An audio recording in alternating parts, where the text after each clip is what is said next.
These are the kind of questions you never expect to make it big, but here we are, anxiously awaiting Shark Week for something totally unexpected. Yes, in addition to all the other scintillating shark-based programming, there will also be a bout between a great white and a legendary heavyweight. Mike Tyson versus a great white shark. What would that fight even look like? Sharks don't have arms, or ears for that matter, but it's gonna happen, and we're all gonna find out exactly what it means for a boxer to take on a bloodthirsty predator. Or maybe a bloodthirsty predator to take on a bloodthirsty predator. For now, all we can do is speculate. But isn't that what we do best here at LBQ anyways? Hello, fellow friends and philosophers, and welcome back to the most mind-bending channel on YouTube, Life's Biggest Questions. I'm your voice in the void, Keegan Hughes, and today we're gonna be taking a look at a question that nobody saw coming. What if Mike Tyson fought a shark? Before we get to it, make sure to give this video a big thumbs up and subscribe for more vivacious violence. Wicked, let's begin. This big publicity stunt comes alongside another unexpected fight,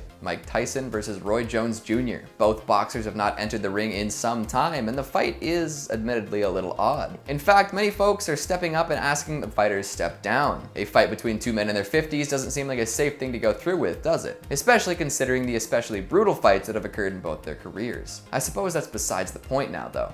You all came to this video to hear about the shark. Apparently the battle between Tyson and the shark was meant to help hype up the boxer for his return to the ring. Interesting strategy, Mike. So before we get down to discussing how such a fight might unfold, let's talk about the two fighters. Mike versus a great white. Interesting matchup. There are more similarities between the two than you might think though. Let's begin with a quick Mike Tyson biography. Mike Tyson was born in 1966 in Brooklyn. His father left when he was 2, leaving his mother to take care of him and his 2 siblings on her own. This forced the family to move into a high crime area of the city, leading Mike to a life of delinquency. He eventually landed in a reform school where he met his future boxing coach and guardian, Cus D'Amato. Tyson became enamored with the sport of boxing while at this school, and this love followed him throughout his life. Unfortunately, while he was away, his mother passed away from cancer before he really got to know her. By the time he was 18, Tyson had competed in multiple junior Olympic games, winning all bouts by knockout. It was time to go pro. At age 20, he had won 22 fights, 21 of which were knockouts. That same year, he became the youngest heavyweight champion in history. He kept winning, eventually racking up a 37-0 record, but you can't win forever. Tyson was knocked out in a fight against Buster Douglas, which kicked off an era of turmoil for Tyson. In the following years, he would find himself in and out of jail for an assortment of crimes, including assault and some unsavory, non-consensual activities. After leaving prison, he had some ups and downs in the ring, eventually pitting him against Evander Holyfield. After a fight full of potentially illegal headbutts followed, the next fight went down in history. We've all heard the story of Mike Tyson biting a piece of someone's ear off, right?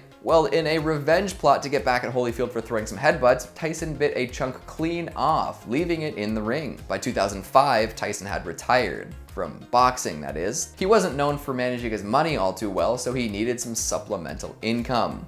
Enter The Hangover. Mike Tyson entered a new era of fame after playing a bit part in the famous R-rated comedy. He began making more appearances on TV and in movies and enjoyed a new type of celebrity, which of course brings us to the shark. Before we can pit the two against each other, we should probably get a great white shark biography too, right? Great white sharks start their lives alone. Their mother would only see the smaller fish as prey, so they must start life solo. Clocking at around 5 feet at birth, these shark pups must eke out an existence for themselves until they grow to full size. They'll be at the top of the food chain from birth, but other great whites might try to eat them. If they make it to full adulthood after around a decade and a bit later, they're set. They can swim around the ocean, tearing chunks out of other aquatic animals to their heart's content. Alright, so we've got a good idea of the life and times of both combatants. When you think about it, there is a lot in common. Both were born with little to no parental support, and they had to move away in order to thrive. They're both powerful fighters, and of course, they are known to take entire chunks out of anything that stands in their way. The fall from grace and return to fame is common between Tyson and the Great White too. Mike Tyson lost his perfect record, committed heinous crimes, and then fizzled out at the end of his career. Great White sharks got hit with a terrible PR job through Jaws and were targeted by trophy hunters everywhere for years. But thanks to the help of modern media savvy, they both made it back into the limelight. Mike Tyson through The Hangover and other media arrangements, and sharks through Shark Week and assorted animal activism efforts. They really are the perfect matchup, aren't they? Alright, we've described the life cycles of the boxer and the shark.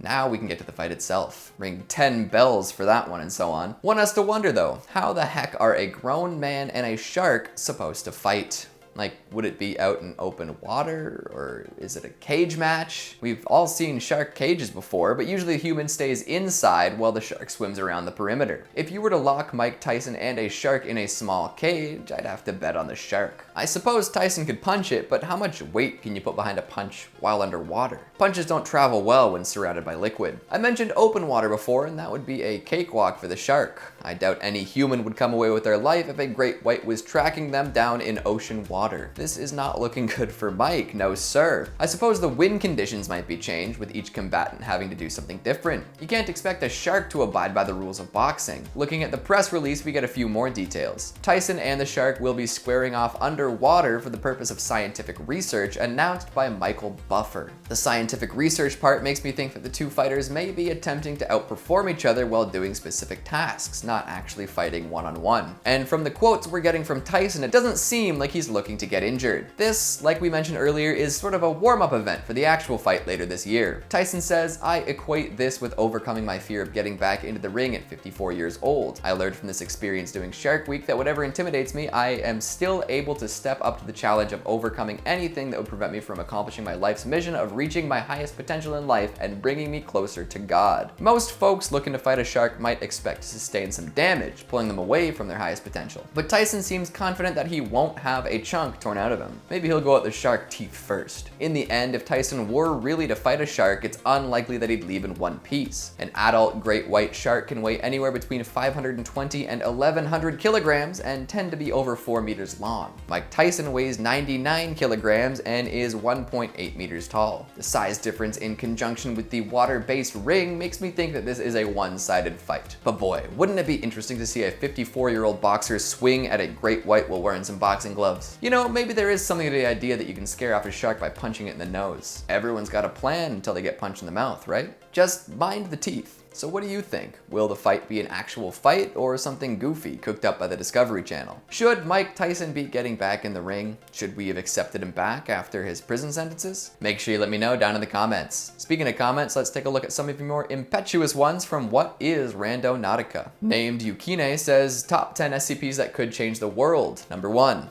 Randonautica. I wouldn't be too surprised if it turned out that this app was actually an anomaly this whole time. It smacks of otherworldly forces. Grace Terry says, I'm too scared to even try to use this app. Well, if that's the case, maybe hold off on it for a while. The last thing you want is to go off on an adventure and be scared the whole time. Laura Stevens says, did this a couple nights in a row. I'm not sure how much it works like advertised, but I have had lots of fun running around. And really, what else could you hope for? I feel like it's the kind of thing that as long as you want to have fun with it, you'll find a way. Doom Guy with internet access says, I'll stick with Pokemon Go. Doom Guy, I would have thought you would have been more interested in something like this. Maybe it'll open up a portal to hell so you can go and rip and tear once again. Pagan Panda says, I personally think there are far better ways to find perspective in life. Set down the phone and maybe try meditation. Meditation is probably a much better way to get in touch with yourself, but not everyone is ready for such a big change. An app can be a gateway to a new discovery. And that's all the time we have for today. Before I draw a hole in the wall and crawl through it, make sure to give this video a big thumbs up and subscribe for more predatory punching. Thanks for watching, and I'll see you next time.